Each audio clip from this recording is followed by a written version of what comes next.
In Guatemala, a general strike began this Thursday to demand the resignation of President Alejandro Giammattei and the Attorney General, both accused of corruption.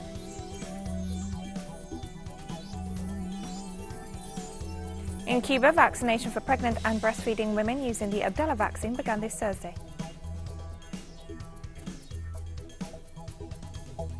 More anger in the West Bank after the Israeli occupation forces killed a 12-year-old Palestinian boy.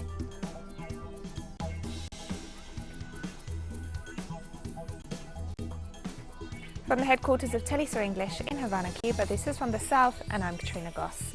In Guatemala, various social sectors, indigenous and farmers groups began a general strike this Thursday to demand the resignation of President Alejandro Giammattei and the Attorney General, both accused of corruption. Thousands took to the streets in protest over state mismanagement and the government's apparent unwillingness to tackle corruption, which has extended to the lack of transparency in the distribution of vaccines amid the health crisis. Pressure has been building since Attorney General Consuelo Porras fired the country's anti-corruption special prosecutor Juan Francisco Sandoval on July 23rd. Sandoval said after his firing that as his investigations got closer to Giammattei and members of his cabinet, Porras made efforts to block him.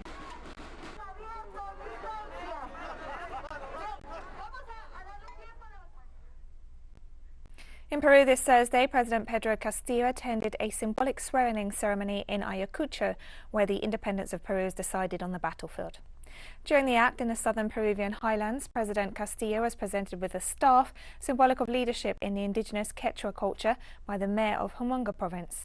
As part of the program attended by leaders and diplomats from Bolivia, Ecuador, Colombia and Argentina, as well as Peruvian Congress members, traditional performances and an award ceremony were held at the historic site, when imposing 44-metre-high marble obelisk stands in tribute to the compatriots who fought in the Battle of Ayacucho on December 9, 1824, achieving the independence of Peru from Spanish colonial rule.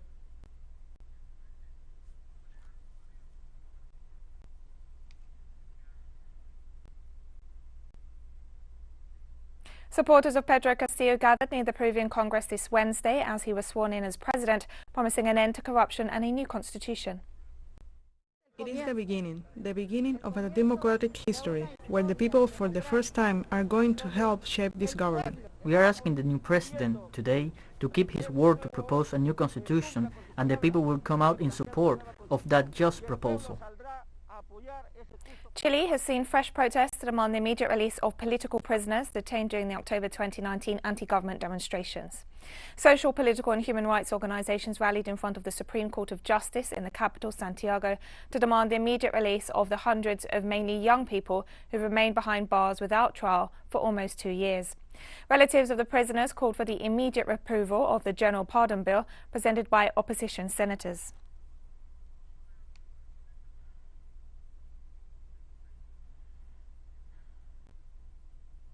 Philip Joseph Pierre was sworn in this Wednesday as Prime Minister of St. Lucia after his St. Lucia Labour Party secured a landslide victory in Monday's general election. The opposition St. Lucia Labour Party won 13 of the 17 seats in the lower house, while the ruling United Workers' Party lost 9 of its 11 seats, meaning an end to the government led by Alan Chastanet, which had served a single 5-year term in office. Pierre has previously served as Minister for Tourism, Civil Aviation and International Financial Services, among other government posts. On being sworn in, he outlined a plan to stabilise the economy, implement universal healthcare and improve social transformation as the Caribbean nation works to recover from the impact of the COVID-19 pandemic. As Prime Minister, I promise to be Prime Minister not for some of the people, but for all the people.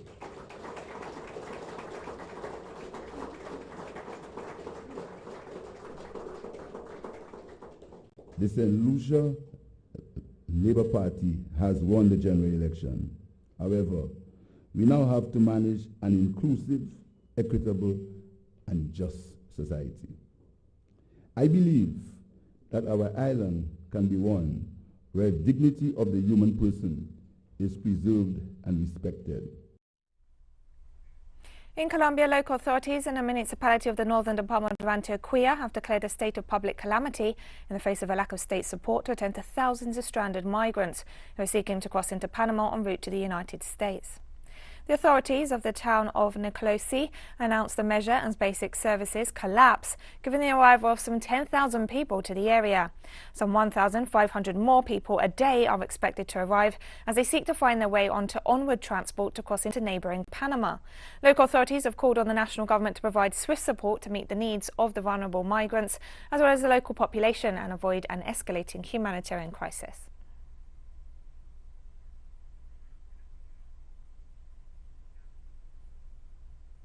Cuban Foreign Minister Bruno Rodriguez highlighted the defeat of maneuvers promoted by the United States to call a meeting of the Organization of American States on the recent protests in the island. On his Twitter account, the top Cuban diplomat noted that the meeting was opposed by the majority of OAS member states. He also expressed gratitude on behalf of the Cuban government to those countries that defended Latin American and Caribbean unity.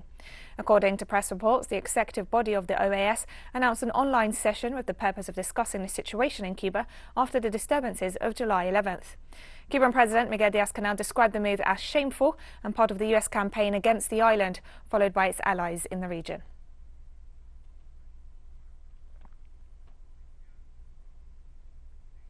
A tsunami warning issued for part of the state of Alaska has been lifted after a strong 8.2 magnitude earthquake struck off the coast on Wednesday night.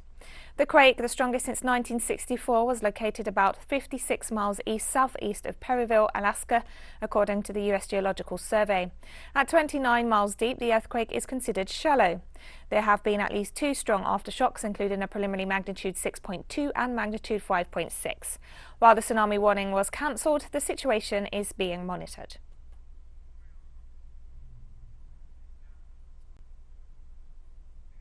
And we'll be right back after this very short break, so don't go away.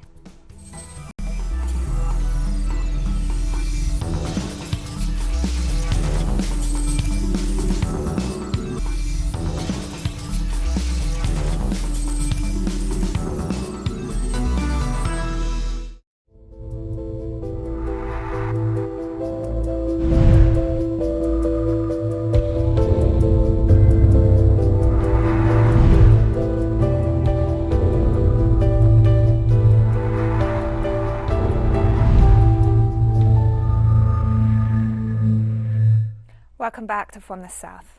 In Cuba, vaccination for pregnant and breastfeeding women using the Abdala vaccine began this Thursday, prioritised as a vulnerable group. Health authorities announced that some 800 women will receive the first of 3 doses of the Abdala vaccine by Friday. Previously certified vaccination centres were selected in all municipalities, and the vaccination drive will begin with pregnant women aged 19 and over who are in the 2nd or 3rd trimester of their pregnancy.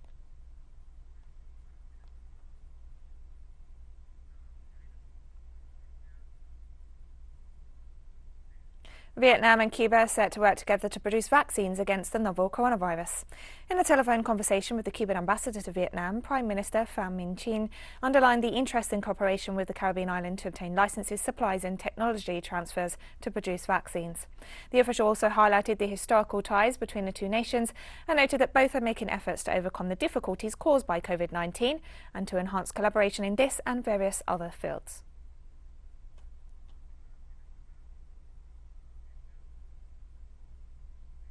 Uruguay's Ministry of Public Health announced it would offer all those vaccinated with China's Sinovac jabs with a booster shot of Pfizer. The news comes as the Delta variant was detected in the country less than 2 weeks ago, and it's hoped that it will increase the population's immunity to COVID-19. People will be able to receive the Pfizer booster 90 days after receiving the 2nd of the CoronaVac shots. Authorities announced that the country has purchased enough Pfizer doses to cover the almost 1.5 million people eligible for a booster shot.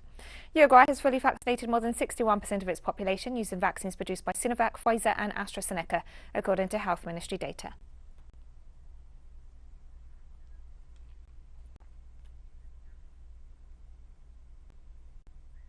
The Pan American Health Organization has warned that Latin America and the Caribbean face an avalanche of worsening health issues if COVID-19 disruption of health services continues. PAHO Director Carissa Etienne stressed that the situation threatens immunization of children and care of expectant mothers and people with chronic conditions. She added in a recent survey of health services in the region, 97% of participating countries and territories reported disrupted health services, while 45% reported disruptions in at least half of their health services. Over 300,000 children, mostly in Mexico and Brazil, have missed routine immunizations, leaving them vulnerable to deadly yet preventable infections.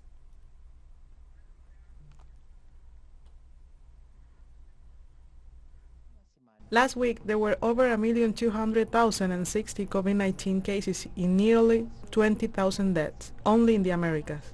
COVID-19 is still having disastrous effects in our region, where Argentina, Colombia, Cuba, Ecuador, and Paraguay are among the countries that report the highest mortality levels at a weekly rate in all the world. The cases have overly duplicated in the United States last week, mainly in non-vaccinating people. Mexican states of Baja California, Quintana, and Yucatan also registered a rise in new infections. A further 60 million vaccine doses will be made available to African countries under the COVAX system. The news was welcomed by the World Health Organization's Regional Director for Africa, but she stressed that this was nowhere near enough. That it would be progress compared to where we are today, but it would not be going far enough. We've estimated that we need about 820 million doses to be able to reach a coverage level of 30% of the population by the end of the year. So 60 million certainly is a step in the right direction, but it is nowhere near what is needed to reach that ambition, that target by the end of the year. So clearly, Indonesia has reported a child mortality rate due to COVID-19 greater than any other country, with hundreds of children having died in recent weeks. Many of the victims were under the age of 5, challenging the idea that children face minimal risk from COVID-19, doctors say. The news comes as the country confronts its biggest surge yet in coronavirus cases overall, and as its leaders face mounting criticism that they've been slow to act. The jump in child deaths coincides with the surge of the Delta variant, which has swept through Southeast Asia, where vaccination rates are low, causing record outbreaks.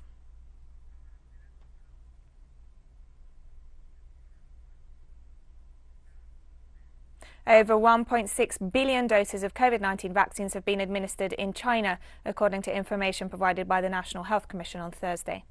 Multiple regions of the country recently reported locally transmitted COVID-19 cases of the spread of the highly contagious Delta variant. Health authorities reiterated that this is not the time to lower the guard or relax anti-epidemic efforts against the import and local outbreak of cases. Vaccination points have been set up all around China in order to boost the rollout process.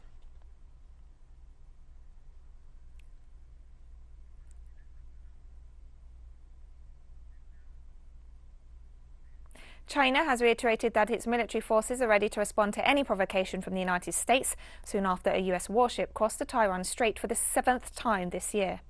China accused the United States on Thursday of being the single biggest cause of friction and threats in the Taiwan Strait, while a statement from the People's Liberation Army said troops were ready to respond to all threats and provocations and would defend national sovereignty and territorial integrity. Meanwhile, a spokesperson voiced firm opposition to any form of military contact between the US and China's Taiwan region and urged the US government to respect the One China principle. Officials also announced coordinated military drills with Russia set for August, which will see the mobilization of 10,000 troops.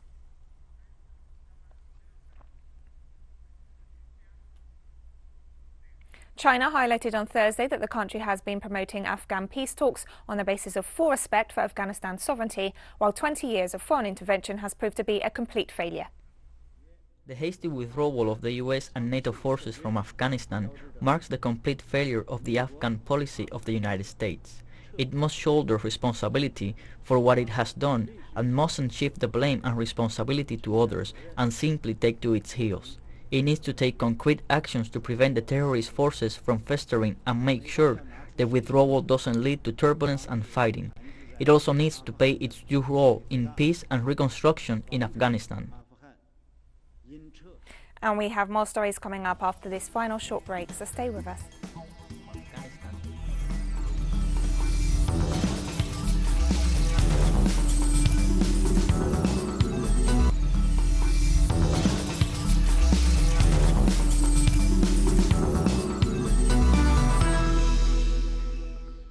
Welcome back to From the South. There's more anger in the West Bank after the Israeli occupation forces killed a 12-year-old Palestinian boy.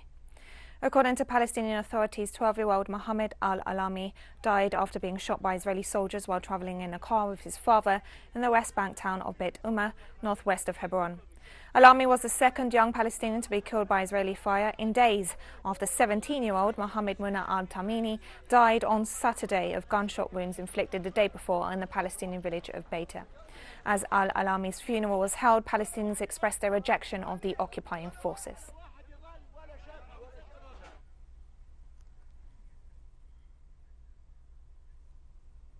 They took away my son. They took my son away from me.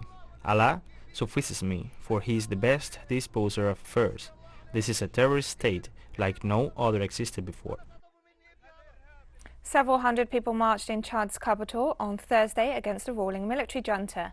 The opposition Transformers Party and civil society groups called the demonstration against the confiscation of power by the so-called Transitional Military Council that has ruled the country since the death of President Idris Deby in April. They demanded a national conference to overhaul the junta's charter and restore democracy in the former French colony. Some protesters held signs reading "France out of Chad."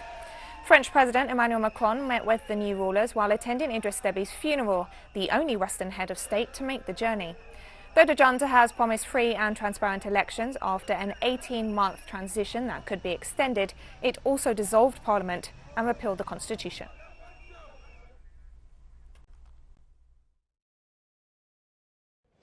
A feeling of satisfaction. Satisfaction because we were able to march without any clashes taking place. We have demonstrated, as Max Loengard said earlier, we are mature, we are capable, we are responsible for carrying out a truly peaceful march, which for once we have been allowed to do. All the Chadians who came out are demanding justice for everyone. They are calling for a sovereign and inclusive national conference, not like the dialogue that excludes the majority of Chadians. Today, we feel that the CMT wants to stay in power forever, not for 18 months, but for 36 months and maybe for another 30 years. Military junta authorities in Myanmar are seeking help from the international community to tackle the coronavirus as hospitals face collapse. Meanwhile, protests continue against the regime. Myanmar has seen 6 months of turmoil since the military deposed Aung San Suu Kyi's government. The nation is now struggling to beat back a new wave of COVID-19, with many hospitals ill-equipped to cope with a surging caseload after medical staff walked out in protest over the coup. Authorities are seeking money from a COVID-19 response fund set up by the Association of Southeast Asian Nations and support from other friendly countries to fight the epidemic. On Thursday, protesters staged a brief flash mob in downtown Yangon, the country's largest city.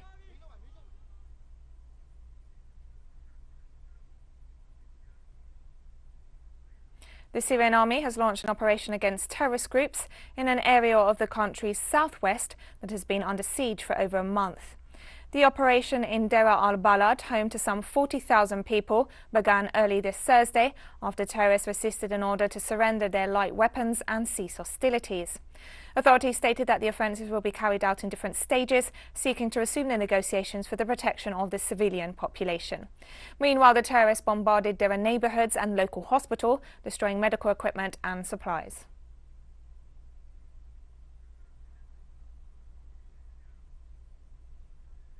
At least 40 people have died and 150 others are missing after devastating floods hit parts of eastern Afghanistan, officials confirmed on Thursday. A rescue operation was underway to find the missing people after torrential rains overwhelmed Kamdesh district in Nuristan province, about 200 kilometers northeast of the capital, Kabul. Nearly 80 houses were destroyed after floods swept through the area. Torrential downpours and flash floods kill scores of people annually in Afghanistan, where many poorly built homes, mostly in rural areas, are at risk of collapse.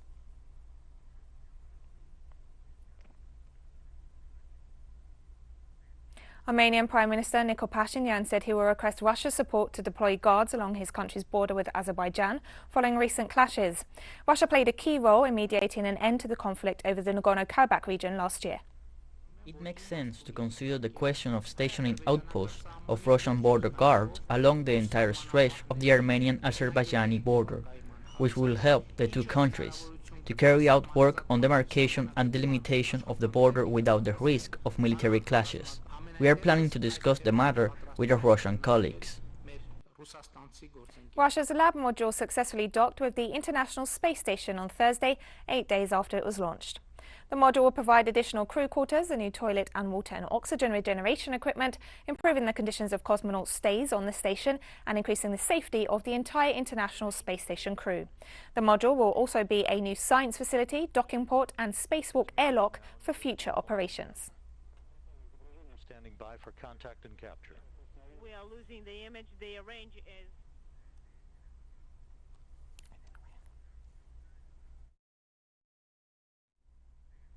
The Evergreen container ship, which blocked the Suez Canal, one of the world's busiest waterways, finally arrived in Rotterdam on Thursday after being released by authorities in Egypt.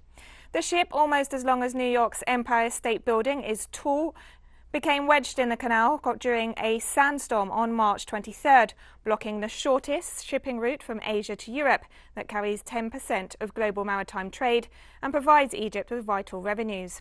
The Ever Given was held for over 3 months at the canal's Great Britta Lake amid a financial dispute. It continued its voyage after the ship's Japanese owner reached a compensation settlement with canal authorities following weeks of negotiations and a court standoff.